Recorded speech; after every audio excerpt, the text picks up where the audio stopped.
बच्चों, आज के इस वीडियो में आपका बहुत बहुत स्वागत है। मैं आपको पाठ 14 लोकगीत पढ़ाने चल रही हूँ। संगीत का एक हिस्सा लोकगीत भी है, जो किसी क्षेत्र विशेष में विभिन्न अवसरों पर क्षेत्रीय भाषा में गाया जाता है।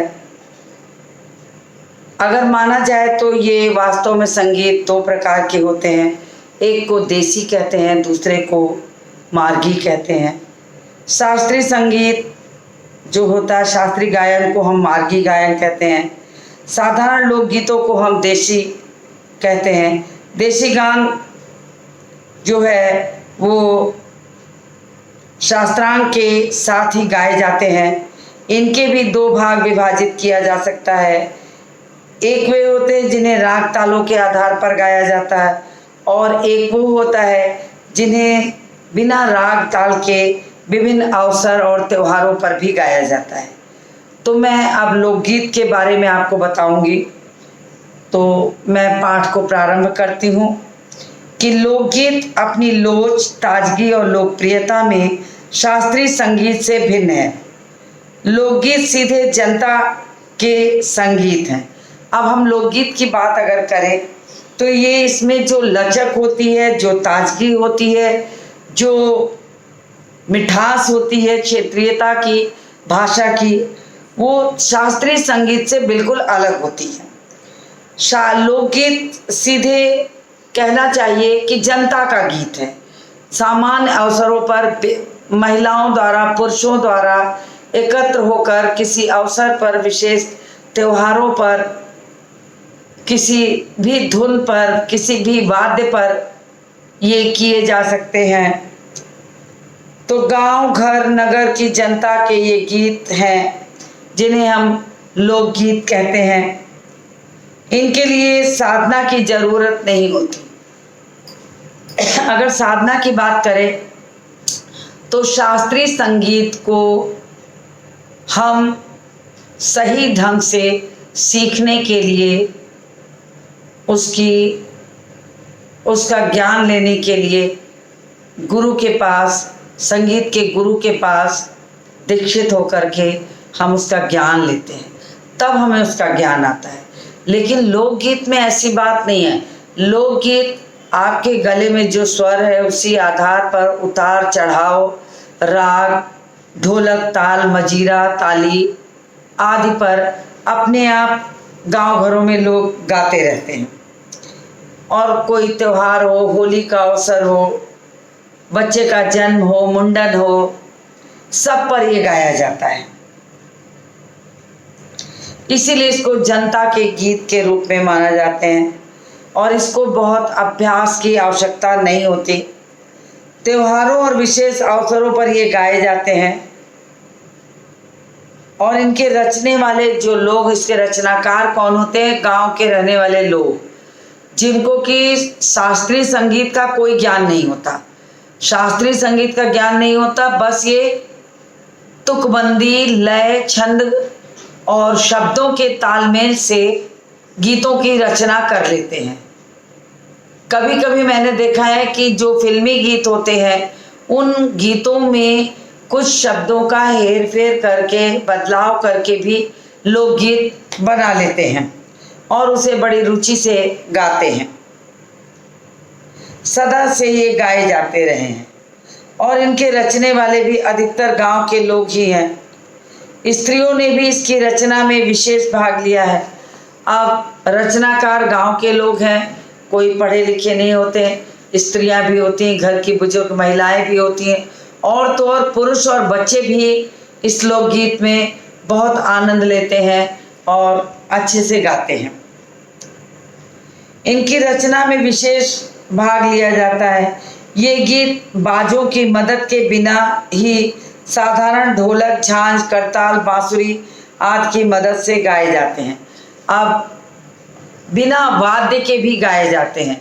थाली पर चम्मच से, ताली पर, दरवाजे पर, किसी लकड़ी के डब्बे पर, किसी ऐसे ही डब्बे को धुन के आधार पर बजाकर, और ढोलक तो लोकगीत का सबसे प्रमुख वाद्य है। जो हर घर में होता है।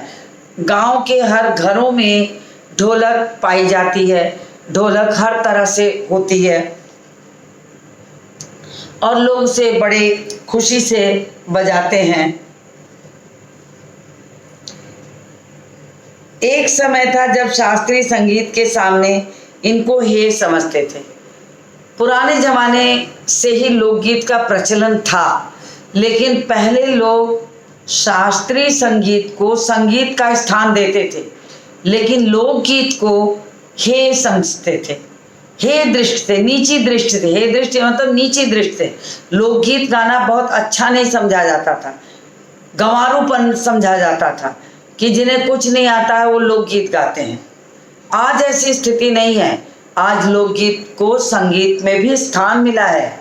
होली, क्षेत्रीयता के गीत, राजस्थान का गीत, पंजाब का गीत, आज इसको एक विशेष स्थान मिल गया है। तो अब इसको हे दृष्टि से, नीची दृष्टि से कोई नहीं देखता, बल्कि इसका महत्व बढ़ता जा रहा है।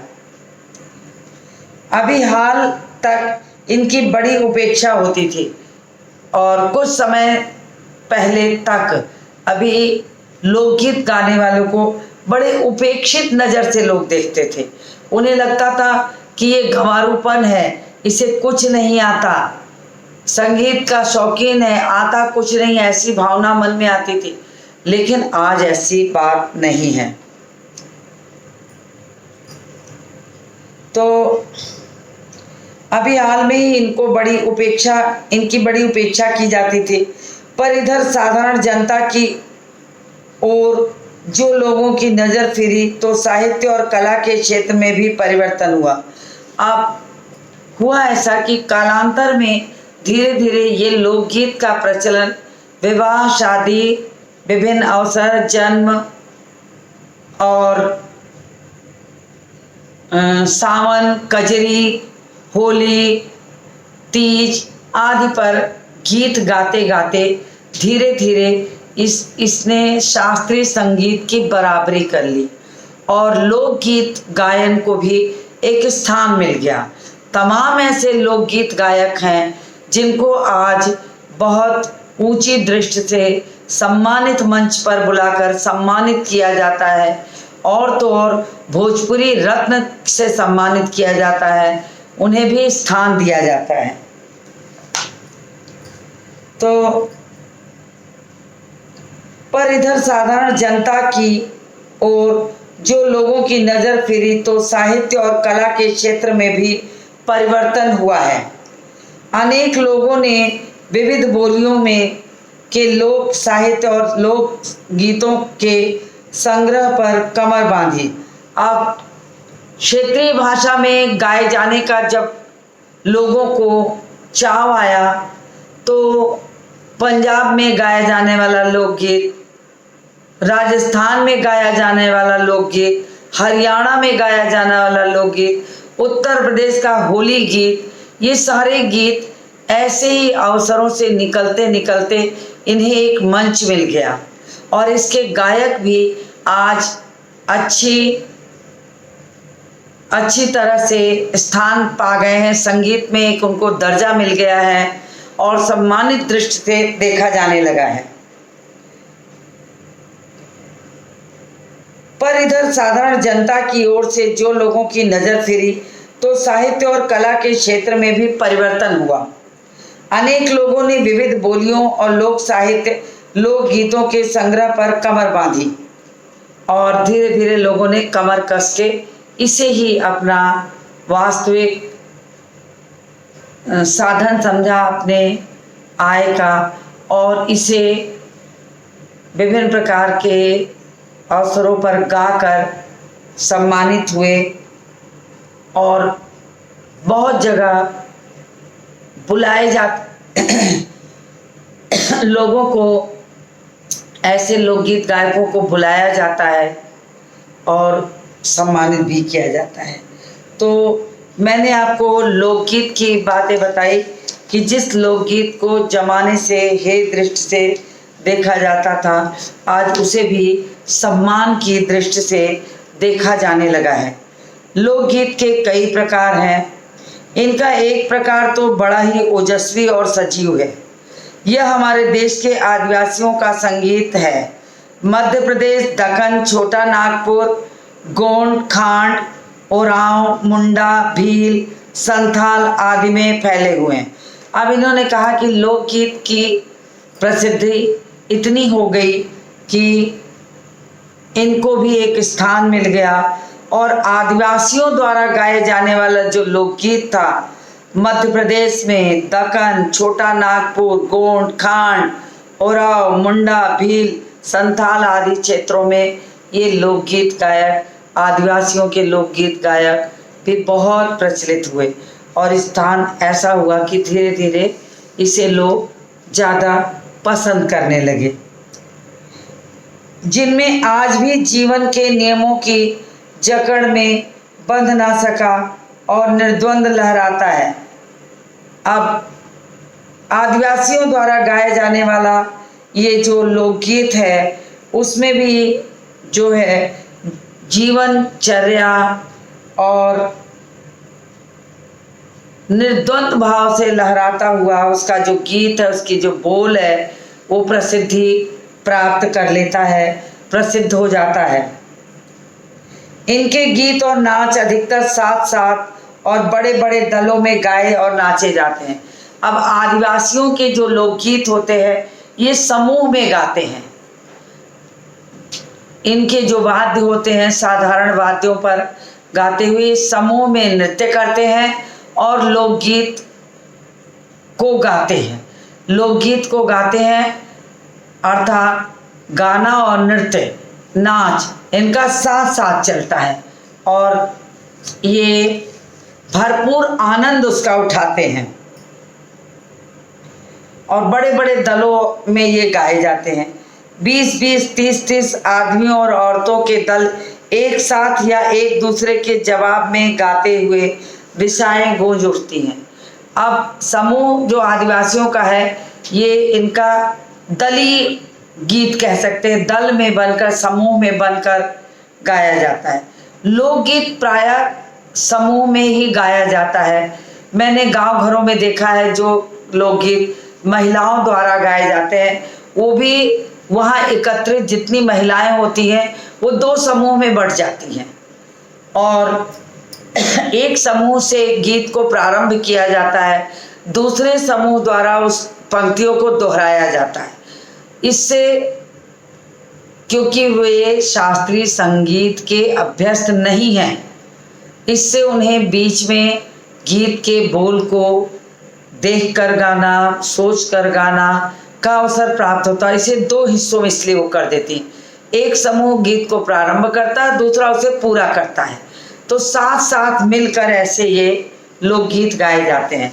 और आदिवासियों के दलों में भी ऐसा ही होता है। सवाल जवाब वाले गीत होते हैं। सवाल जवाब वाले गीत यानी गीतों के माध्यम से वो आपसे एक सवाल पूछेंगे और आप उसका उत्तर भी गीतों के माध्यम से ही देंगे।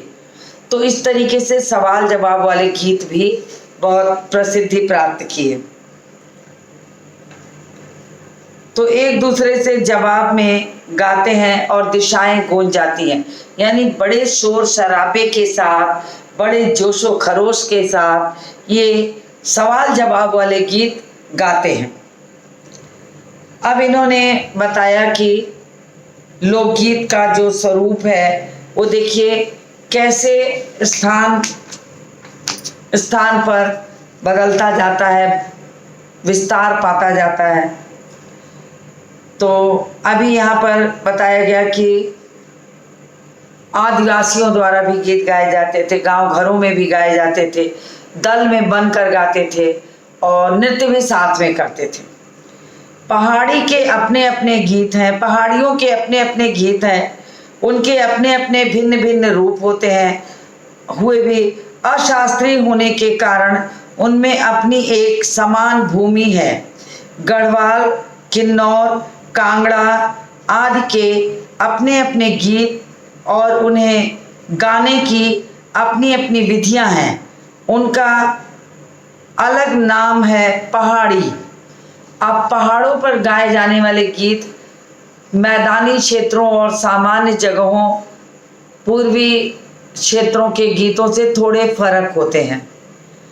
अब इनके पहाड़ी क्षेत्र में जो गीत गाए जाते हैं, लोकगीत गाए जाते हैं, वे भी कम प्रसिद्ध नहीं होते हैं। उनकी भी एक बोल होती है, उनकी भी एक धुन होती है और इतनी सुंदरता से वो लोकगीत प्रकट करते हैं कि जो उस भाषा को नहीं भी जानते हैं वो भी उसकी आवाज़ से मतवाले होकर के बहुत प्रसिद्धि से उसको दोहराते हैं, सीखने की कोशिश करते हैं। जैसे आज के दौर की अगर बात करें तो आज के दौर में पंजाबी लोकगीत बहुत प्रसिद्ध है और हर व्यक्ति, छोटे बच्चे, संगीत के शौकीन लोगों के मुंह से सुनने को मिल जाता है। कारण उसकी बोली की मिठास, उसकी धुन की तीव्रता, उसके शब्दों का प्रयोग और उसमें कही गई बातों में सवाल जवाब का जो लय होता है, उसके कारण उसे बहुत प्रसिद्धि मिलती है। तो पहाड़ी गीतों में गढ़वाल में गाए जाने वाले किन्नौर और कांगड़ा जैसे जगहों में भी विभिन्न प्रकार की अपनी अपनी इनकी विधियां हैं। उन विधियों से ये गाते हैं और इनके गीतों को हम क्या कहते हैं, पहाड़ी गीत। पहाड़ी गीत में इनका स्थान मिल जाता है। तो इस तरह से देखा जाए तो लोकगीत के अनेक प्रकार हो गए।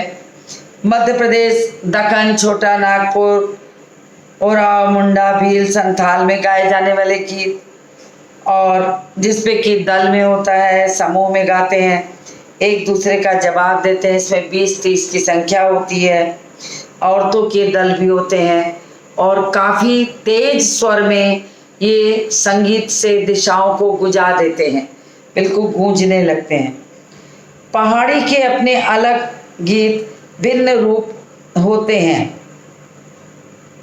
हुए भी अशास्त्रीय होने के कारण इनमें समानता है। अब अलग पहाड़ में भी जो छोटे छोटी जगहें होती हैं उनके भी गीत होते हैं। हालांकि उन स्थानों के गीत थोड़े अलग होते हैं हर क्षेत्र के, लेकिन सारे लोकगीत पहाड़ी लोकगीत के नाम से ही जाने जाते हैं। ये भी बड़ी उत्सुकता से अपने अपने गीत और उन्हें गाने की अपनी अपनी शैलियाँ होती हैं, जिनके कारण इनका जो नाम पड़ा वो पहाड़ी पड़ गया। जिसके कारण इसका जो नाम पड़ा वो पहाड़ी, यानी पहाड़ी लोकगीत, पहाड़ के क्षेत्र में गाया जाने वाला ये लोकगीत है। गाने की अपनी अलग अलग शैलियाँ हैं और उनका नाम है पहाड़ी। वास्तविक लोकगीत देश के गांव और देहातों में है। इनका संबंध देहात की जनता से है। अब इन्होंने कहा कि क्षेत्रीयता की बात करके मध्य प्रदेश और पहाड़ों की लोकगीत की बात मैंने आपको बताई, लेकिन अब वास्तव में जो लोकगीत की बात की जा रही है वो लोकगीत जो है गांव और देहातों में गाए जाने वाला लोकगीत है, जिसका संबंध, जिसकी रचना देहात के लोग ही करते हैं, जिनको बहुत शिक्षित होने या संगीत की शिक्षा पाने की बात करें तो वो आवश्यक नहीं है। लेकिन इनके गीतों में जो सौंदर्य है, जो लचक है, जो लयात्मकता है, जो संगीतात्मकता है, उसके कारण इसमें बहुत जान होती है और लोगों के द्वारा बहुत पसंद किया जाता है। लोकगीत की जो एक अलग धुन होती है, जिसको सुनते ही आपके अंदर वो खनक आ जाएगी, इसे लोकगीत कहते हैं। बिना किसी वाद्य के, किसी थाल पर, लकड़ी के डिब्बे पर, धुन बजाकर, ढोलक पर, ये सारे लोकगीत प्रचलित होते चले जा रहे हैं। तो इनमें बड़ी जान होती है। चैता, कजरी, बारामासा, सावन, मिर्जापुर, बनारस और उत्तर प्रदेश के अन्य पूर्वी बिहार के पश्चिमी जिलों में गाए जाते हैं। अब इन्होंने कहा कि विभिन्न अवसरों पर भी लोकगीत गाए जाते हैं।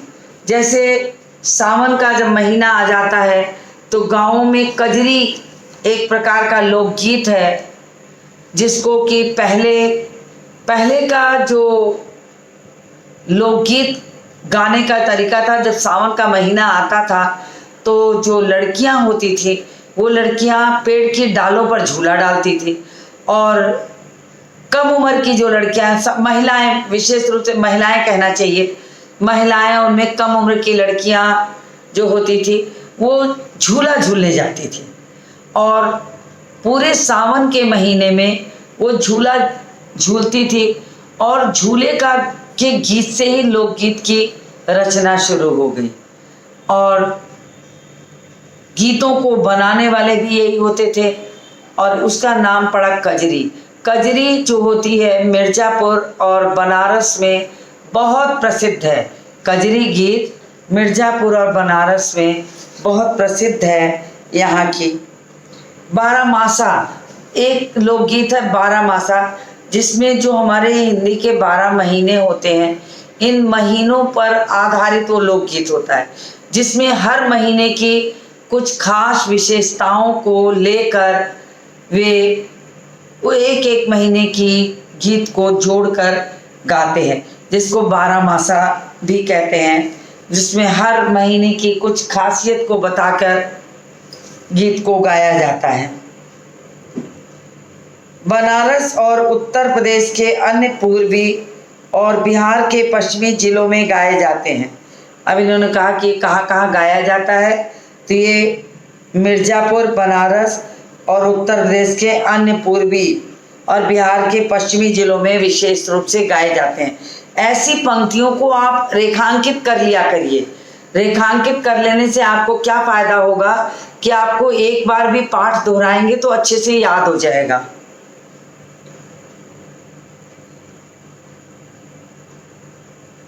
अब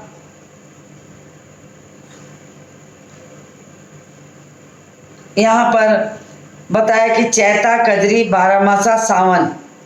मैं थोड़ा सा बोर्ड पे इसको लिख देती हूँ कि जो ये बारामासा गीत है उसमें लोकगीतों की जो लोकगीत का जो सबसे प्रसिद्ध रूप है वो है चैता, कजरी, बारहमासा। बारहमासा गाया कहाँ जाता है? गाया जाता है ये कहाँ? मिर्ज़ापुर, बनारस के आस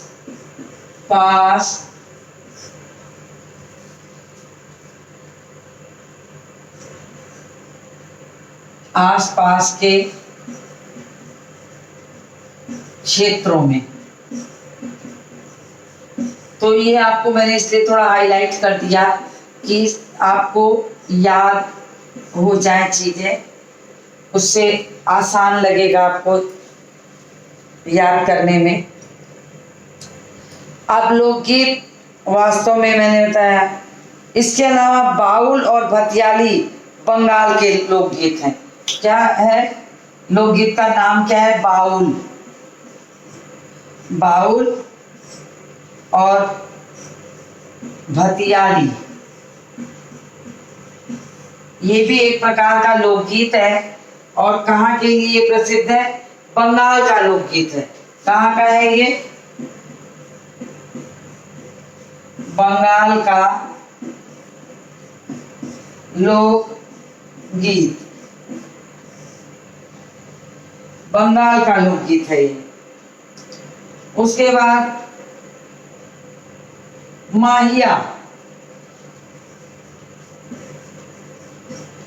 माहिया कहाँ का है? पंजाब।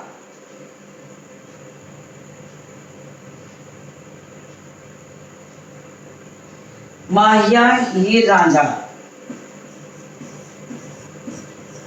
माहिया हीर रांझा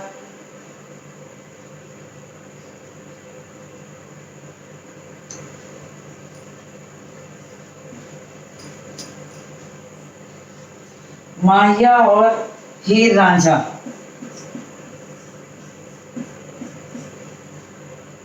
सोहिनी महिवाल, इनकी जो प्रेम गाथा थी सोहिनी महिवाल। उस प्रेम गाथा पर भी आधारित करके लोकगीत पंजाब के हैं। ये है कहाँ के? पंजाब के।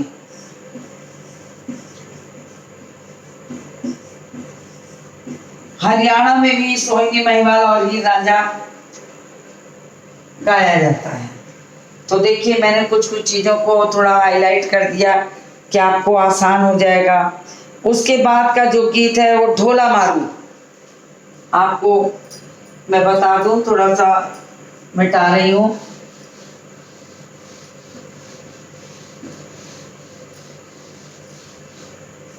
उसके बाद जो राजस्थान का है उसका क्या नाम है? ढोला मारू।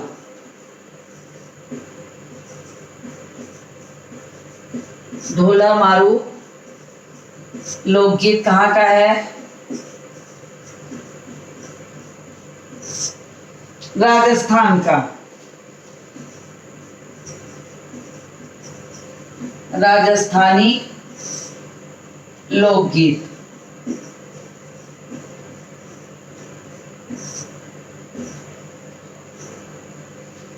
तो ये मैंने आपको बताया। अब मैं आपको बता दूं कि कोरी कल्पना पे आधारित ये गीत होते हैं। ये हीर रांझा और सोहिनी महिवाल की जो प्रेम गाथा पंजाब और हरियाणा में बहुत प्रसिद्ध है, उस प्रेम गाथा पर आधारित लोकगीत बना लिए जाते हैं और कोरी कल्पना से उसे जोड़ दिया जाता है। शब्दों की का सौंदर्य, स्वर की मिठास, भाषा की मिठास उसे एक स्थान प्रदान कर देती है और लोग बहुत प्रसिद्ध करते। जैसे चैता और कजरी की बात मैंने की, बनारस में चैता और कजरी बहुत प्रसिद्ध है। जहाँ तक मुझे अब लगता है कि पुराने समय से अब शिक्षा दीक्षा बहुत बढ़ गई है, तो ये जो नगरों से अब थोड़ा देहात तक ही रह गया है।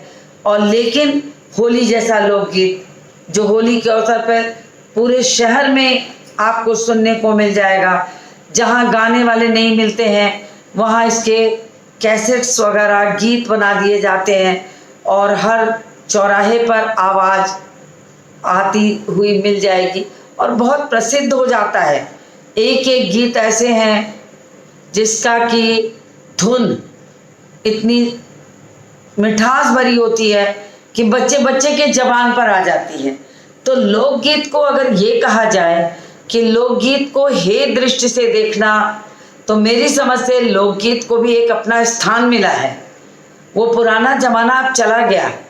अब शास्त्रीय संगीत के साथ साथ लोक संगीत भी अपना एक स्थान बना चुका है, जबकि इसके रचनाकार कोई प्रसिद्ध पढ़े लिखे संगीतज्ञ नहीं होते थे, बल्कि गांव घरों में रोजमर्रा की जिंदगी से जुड़ी हुई कथाएं, बातें, जिसको कि गीत संगीत से जोड़कर घर के बड़े बुजुर्गों के साथ बैठकर एक एक सदस्यों का नाम ले ले करके भी लोकगीत में जोड़ जोड़ कर ये गाते थे और भरपूर आनंद लेके गाते थे।